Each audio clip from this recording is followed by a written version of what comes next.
Hello everyone and welcome back. This is going to be episode 2 now, so thank you. And we are playing the Vampire Counts as Vlad van Karstein, the first of the Vampire Lords. So I'm going to go ahead and select my zombies here that are in my army, and I'm going to hit this little button up here. It looks like 2 arrows pointing to each other, and that's merge. And by clicking that, it's going to combine all the zombies into groups together, and it's going to take up less of our army so that we have the ability to recruit other things. So we're going to use the skill point that we earned here. We've got some different abilities. We can increase his charge bonus, we can give him better armor, we can give him better defense, or we can give him better attack. Now I'm kind of at a loss here about how I want to make him, and I can either go the path of making him extremely tough and resilient, because he does have a sword and a shield, and also kind of go with a path of spells. And now that I think about it, I'm going to have a lot of damaging attacks, so I think that that's going to make the most sense. So I'm going to go with a combination of resilience in melee combat so that I don't have to worry about him getting killed. I can simply use him to charge in, because he will get, I believe, a mount later? Maybe not. Maybe he doesn't get a mount. Well, anyway. Get him the ability to fight and not have to worry about him dying, and then also get him some spells and just allow him to well, actually maybe instead of spells I would go with leadership, because I can get some of these bonuses for like crypt ghouls, bonuses for, there we go, bonuses for dire wolves. That's going to fit right in with what I'm getting anyway. Increase the aura size, increase his leadership so that they don't run away. You know what? That's going to be what I go with. So I'm going to get that next. Leadership effect is now +5. I'm going to get that right away. Before I even start improving his power. Because that's just going to give me an effect constantly. Alright. Now with that done, recruit some units. Yeah, because he's going to have to wait till next turn at least, so I need 1 turn. So I'm going to fill my army with skeletons because they're much more powerful than the zombies. And I'm going to be starting a second army here pretty soon as I travel abroad to start taking enemy territory. I'm going to need someone to defend the territory I already have, as well as to maintain control. So speaking of control, you'll see here on the very left hand side here, when I click on Castle Drakenhof, that there's some stats. Okay, and the first one says growth. And once growth bar fills, a population point will be created. This point then can be spent on upgrading your settlement buildings, which will open additional building slots or increase the effectiveness of those buildings. So at the current rate of growth, I will get 1 point in 10 more turns. 10 turns for 1 point. And some of these things like this requires turns, requires money. So I guess growth is only needed by the main building. But yeah, so you're going to need those points. So growth is actually pretty effective, or pretty important, I should say. Right now I have 1 population point. Beneath that you'll see population or tax. If I can check that, then I get tax this area and I get money, but it also causes a public order bonus of -4. Below that you'll see the income that I actually gain, where it's coming from, and what my tax rate is. And then my public order. This can either be a green face, a yellow face, or orange face, or a red face. The closer to a red face you are, the more likely that there's going to be a rebellion. If there is an outright rebellion, then an army of rebels will be created, and they'll just basically become rampaging and ransacking and destroying your entire province if you don't stop them. So, as of right now, it's a combination of +1, +2, or I should say it's a combination of negatives and positive effects. As of right now, the biggest negative effect I have is conquest. So because I just took over a 1 town in this province, it's got a -10 to public order for 1 turn. So things like that will continue to happen as we go. Below that, you see corruption. Corruption reflects the extent to which the province has been influenced by either chaos or undead. It can be affected by characters, through the presence of heroes, through skills, or through items. It can also be affected by buildings, commandments, or events. Now, if vampiric corruption reaches 100% in an enemy province, there's a chance that the enemy will, or there's a chance that province will create a vampire army automatically. Same thing with chaos. There's a chance it'll cause chaos. And if they get to a certain percent, I'm not 100% sure, but I believe it's somewhere around 50% or maybe it's 75%, then attrition will begin to occur on the enemy army. So the enemy army will begin to lose units by simply being in his own territory if the corruption gets too high. So that's definitely a way to kind of spread your influence throughout the world. And then below that is provincial effects, or things that occur within that province. And so here we can see that it has vampiric corruption constantly, all the time, forever, because of Castle Drakenhof. So mortal armies will automatically suffer attrition anytime they're in the area of effect. And because of rampant corruption, it's +9 leadership for all undead units fighting within the local area that's yellow. And the replenishment rate of all undead is also increased by 10%. And so you can see how spreading the corruption throughout the world of vampires will allow you to have more influence in more areas that you can stand in on the world itself, where your units don't just wither away and die. So it's not just for fun and games, it actually allows you to spread your physical influence throughout the world. So, with an income of 1700 up here at the very top in the center, we make over 1700 dark magic automatically every turn, not including conquests and things that we take from other armies. Next to that, the 7,000 is the amount of money that we actually have stored up.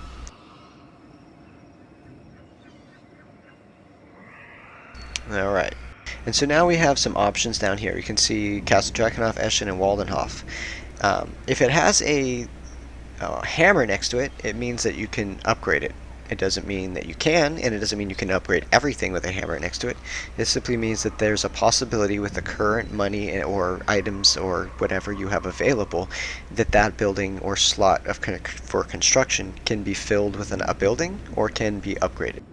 So if we go to our buildings, we see that we have the option of building a barrow, which will give us access to spearmen and graveguard. Now the spearmen are nice because they get an anti-large bonus and they're shielded. So they receive a bonus against arrows when being fought from the front. They receive a bonus when fighting anything larger than a person, so anything on a horse, anything like a dragon. And they get a charge defense against large foes. So if they're standing still facing the enemy that's charging them, and that enemy happens to be bigger than they are, they get a huge bonus to it. And sometimes you'll see cavalry literally charge into a line of spears and just annihilate themselves, and then have to fight the spearmen immediately afterwards in melee combat that have shields and spears that are effective against them. So those can be very effective, but they're not very good against anything except large units. So I have one of them in my army right now. I may eventually, I will eventually get a second one, but it's not the biggest priority. If we go to the second slot, we can see that we can simply build something completely different altogether. Now, since we're improving the effectiveness of our forest tree line, which is denoted right here, I think that we need to get one. However, if you notice here underneath the chains of Waldenhof, they have a sinister forest, or a sinister copse I should say, in Waldenhof already. So I don't need to build that. Also, since I have a cemetery here in Eschen, and I have a cemetery in Castle Drakenhof, it's kind of redundant. I don't need two of them. As long as I'm in this province of Eastern Sylvania, and as long as at least one of the buildings that I own in Eastern Sylvania has that building, I can build that building's units anywhere. So if I am in this very corner up here, I can still build a unit from Eschen or from Castle Drakenhof. If I'm all the way down here at the very corner inside my lands, down here in the swamps, I'm still within the Eastern Sylvania, and I can still build any unit from Eschen or Castle Drakenhof. And so that's one thing that's really nice. However, if I was to take over this land over here for Castle Tempelhof and Swarthofen and Fort Oberstyre and take and control this entire land, if I stepped over this line, it would be yellow. I would own it. I could build units there. I could replenish my own units. My units would not die, everything, but I would not be able to build all of the units. I would have to upgrade the buildings within this province, Western Sylvania, to be able to build those units. So crossing over this border from Eastern Sylvania to Western and back can change the units that are available for recruitment. So that's another thing to keep in mind, especially when you have places that have unique bonuses, such as over here by Castle Drakenhof. You can actually see here in the corner there's a gold mine, and this gold mine is controlled by anyone who owns the province or controls the district or whatever it's called of Castle Drakenhof. The province, I guess it's called. And so, if I go to my secondary buildings, there's actually a special thing here called the Tarnished Gold Shaft, and it gives me 500 income. And that is not available everywhere. In fact, it's only available in buildings that have a gold mine such as that. So, that's pretty nice. But there's also other buildings that we can build, such as a vampire crypt, which will allow me to buy vampires and blood knights later on, as well as necromancers and a reliquary, which will give me improvements for all my units and allow recruitment of ghostly cairn wraiths and grave guards, black knights. So that armory is going to be really nice too. And again, that armory is not everywhere. So, since I already have a cemetery here, since I was kind of rambling and got off topic, I'm going to go ahead and demolish this building. It takes one turn, but then I'll be able to use that construction slot for something else. I'm not going to upgrade my cemetery to a barrow because I don't feel like I need the spearmen just yet, and I'd like to save the money. I am, however, going to get the tarnished gold shaft, and that's going to take 3 turns to build. I'm also going to use one more point of public population surplus to upgrade Eschen to a level 2 corrupted village. If you notice under the chains of Waldenhof, it's already a corrupted village, and so that way when I take Waldenhof, which is my next goal, and I don't want to fail at that, it's not guaranteed, but I don't really want to fail. I think I'm going to be able to get it. I'm going to control a rank 2 corrupted village in Drakenhof and 2 corrupted villages in the other areas as well. Now, because Drakenhof is a castle, it has the capability of going all the way up to rank 5, a dark castle, which gives huge bonuses, whereas these smaller villages can only go up to rank 3, a minor settlement, but they're still very effective. So, if I improve this settlement to rank 2, I get a bonus to my income, I get a bonus to the growth, which means more population points to improve the settlements even further, and I'll get another construction slot, as well as improving the garrison within that force to better protect it automatically. So I'm definitely going to do that as well. Now, I have no population points, but it still says that I can upgrade to spearmen for 2,000. So I'm going to go ahead and do that, because I can't do anything that I've done until they finish upgrading. So I've got 3 turns here, 2 turns here, and 3 turns here. Over on the far right, you can see my technology. In 2 turns, I'm going to complete my technology that I'm working on, and in 1 turn I'm going to be finished with destroying the cemetery.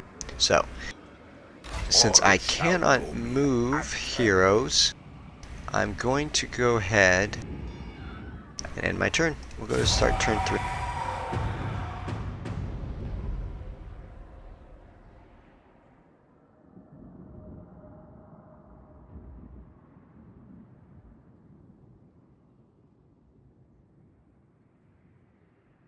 Interestingly, so it looks like the enemy.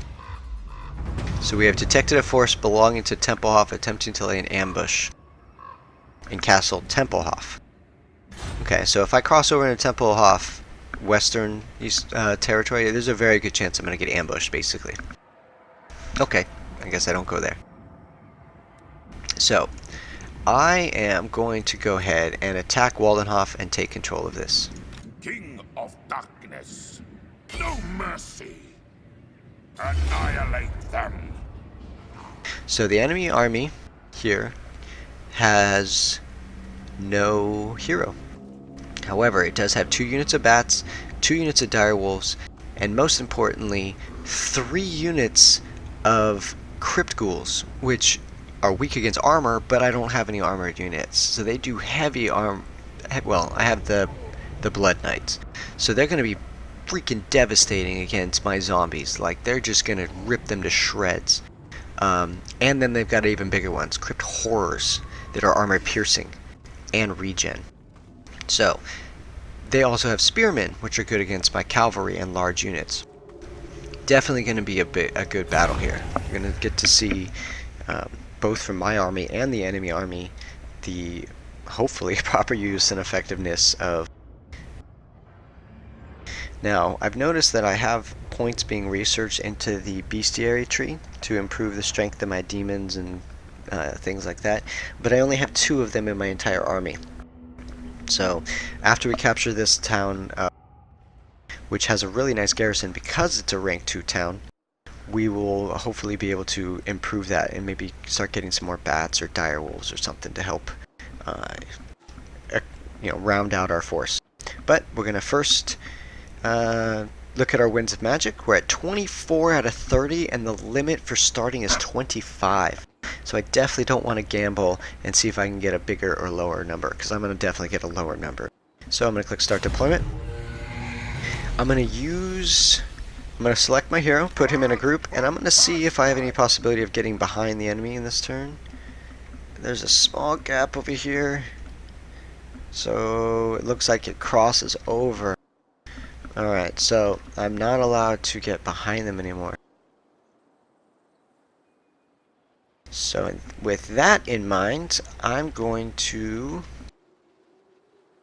try to use the terrain to my advantage, because I don't have any archers or anything like that. I don't need to worry about being on the high ground, but the high ground will give my cavalry an advantage when they run down towards the enemy. So I'm going to go ahead and deploy my hero here in this wide open area.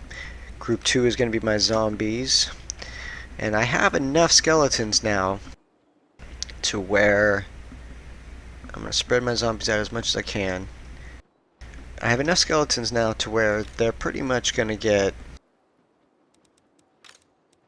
separated. I'm going to have Group 3 be just my regular skeletons, and they're just going to be basically a disposable frontline force, whereas Group 4, instead of being my flyers, is now going to be just the spearmen, and I'm going to be using them to destroy the enemy Crypt Horror, that giant demon ghoul thing they have. They're effective against large units, and they've been waiting for something for them to be useful for, so I'm going to definitely use them for that. My Blood Knights are still going to be super effective here, and they're going to be deadly, but I need to be much more effective. If you notice, they have spears, or lances I guess, or you should say.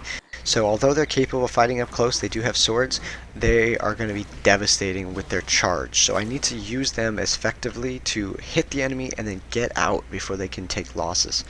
And then obviously my flyers. My flyers are going to be my fast moving hit and run tactic. And with that, let's get it started. Alright, so the enemy's off here to the side. Have my zombies charge in immediately. Have my skeletons go in after that. I have my hero attacking their biggest unit. Now I have my flyers coming into the trees behind the enemy. I want them to get in there and kind of start doing their thing. Spearmen are going to start working their way over towards the enemy large units. And same with our cavalry Blood Knights.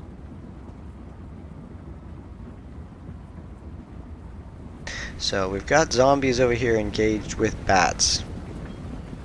And again, I don't really care. If those bats kill every single one of those zombies, I don't care at all, because the bats are going to take some losses as well. So we can see these units of direwolves running around here. Okay, so our skeletons and zombies and everything are engaging now. Direwolves are running around.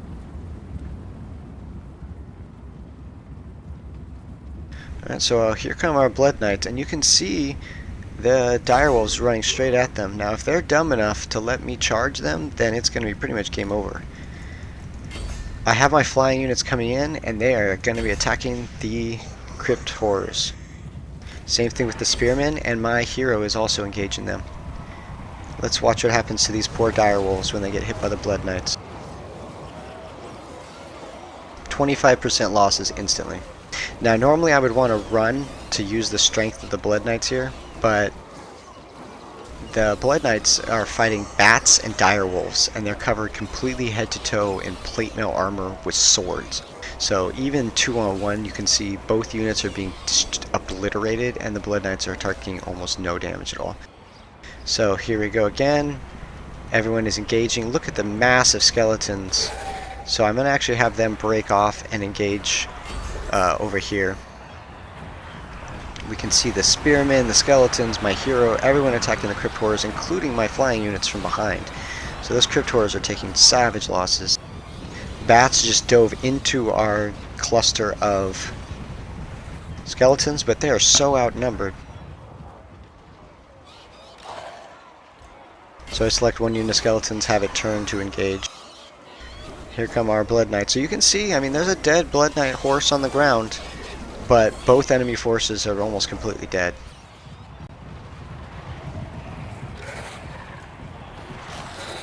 It shall be so.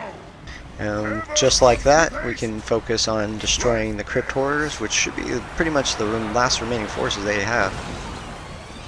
Now there's a crypt ghouls over here, and they're kind of holding their own, so I'm going to have my flyers and spearmen get over here and destroy them.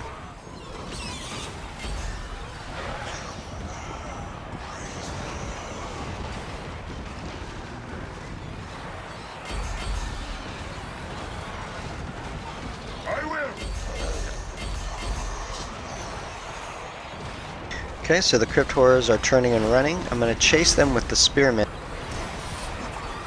while I turn and engage the largest remaining cluster of enemy units. Switch to my healing spell, and I'm going to cast that in my Blood Knights. So off the distance there, you should see them, there they go, start to glow and heal as they start to replenish. And that will actually revive them. It'll actually start to bring back dead. Alright, so they are no longer suffering losses and they're healing. So I'm going to have them engage and charge these crypt horrors. Master of the Undead. No one can stop me. Bring death.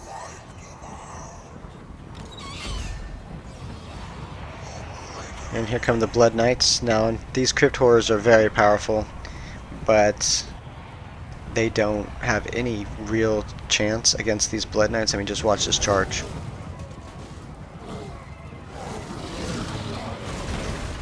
Instantaneous death. And with those not left, now we just charge into the back of the crypt and they're disintegrating. I'm surprised those Blood Knights didn't get veteran status from that. They did some pretty savage kills. It even says close victory, which is interesting since almost all of the kills that they got were on zombies. Like, they wiped out 2 full units of zombies which were designed to be wiped out. But that's 138 kills for one unit of their crypt horrors and 91 for the other. And probably most impressively, we limited their crypt horror giant monsters to only 12. Where we got 120 kills with our knights, and they ended the battle full health because of that.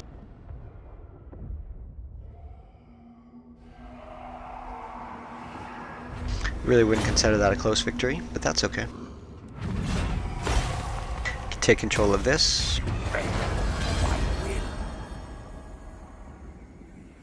So we got a new attribute, so we got a banner, and that banner can be given to another unit. That unit that we give it to gets Strider. And now we have contained the entire province of Eastern Sylvania. I am unstoppable. So level up. So I've got an ability here called Coven of Undeath. So this ability right here could possibly be one of the single greatest abilities for any race in the entire game, as in my opinion. This ability gives every unit in your entire faction, so every unit you ever train ever, 150 experience every turn for the rest of the existence until this Vlad guy is killed. So he's your faction leader, which, yeah, I don't think that I'm going to have him die. If he dies, the game will end. So until then, every unit 150 experience per game, unless you're in his army, and then you get 230 experience per turn forever. So I'm going to go ahead and get that on turn 3. So yeah, being really aggressive here in the beginning and getting that ability as quickly as possible is going to have a really positive effect on us. So we can actually see we have 3 positive turn arrows here to replenish our units. So we're in friendly territory, and not only that, but we're in friendly territory inside of a town. So we're getting really good regeneration on our units. But I'm still going to select all my zombies and merge them together, because they were taking up a huge amount of our army, and to be quite honest, I mean, we didn't need our army to be that full for that effective. And we can still train 3 more zombie units. So, by just raising dead, we don't even have to wait, they just appear. And we can also train direwolves now. So I'm out of movement, so I'm not going to be able to do anything else this turn. So I'm going to get 2 units of direwolves, which will complete my army. I might even be able to merge these skeletons together, which opened another slot, and now I can get 3 units. Now these red boxes here are the recruitment for this local region. So each time I hire a unit, the red box will appear, so the maximum I can hire in 1 turn is 3. Now if I want, as long as this wasn't a full army, right now it's 20 out of 20, if it was only say 15 out of 20, I could hire a 4th unit, but that unit would take 2 turns. It would have a 2 inside, so I'd have to sit here for 2 turns to get that 4th unit. I get the first 3 the first turn, but the 4th one would take 2 turns. So with that, seems like a good place for us to stop. I'd like to thank you again for tuning into another entire episode and watching it all the way through. And I will see you again as we continue to spread the vampiric corruption throughout the world of Total War Warhammer. Thank you.